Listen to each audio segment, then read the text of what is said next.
دشنت مؤسسة وطن التنموية مشروع كسوة الشتاء للمرابطين في الجبهات من أبناء القوات المسلحة والأمن والجرحى الأبطال. مدير المؤسسة عبد الله فقيه أكد أن المشروع استهدف 6200 من المرابطين في الخطوط الأمامية ومنتسبي الأجهزة الأمنية في النقاط والمرافق الحكومية.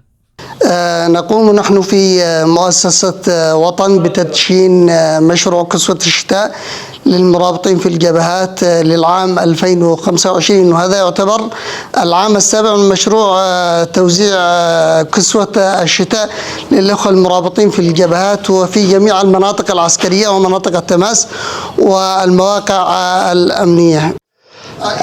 نشكر من أعماق قلوبنا مؤسسة وطن، هذه المؤسسة الرائدة التي في الوقت الحالي مطلقة جهودها مع القائمين عليها في دعم المرابطين في الجبهات.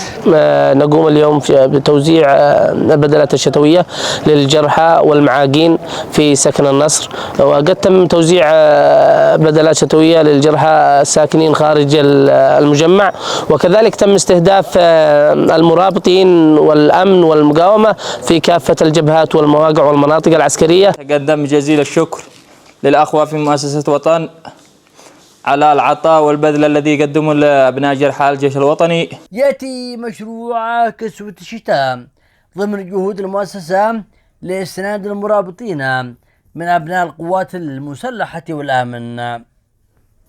مشروع إسناد المرابطين من أبناء القوات المسلحة والأمن في مواقع الشرف والبطولة يأتي ضمن عشرات المشاريع التي نفذتها وتنفذها مؤسسة وطن للعام السابع على التوالي بدعم ومساهمات مجتمعية.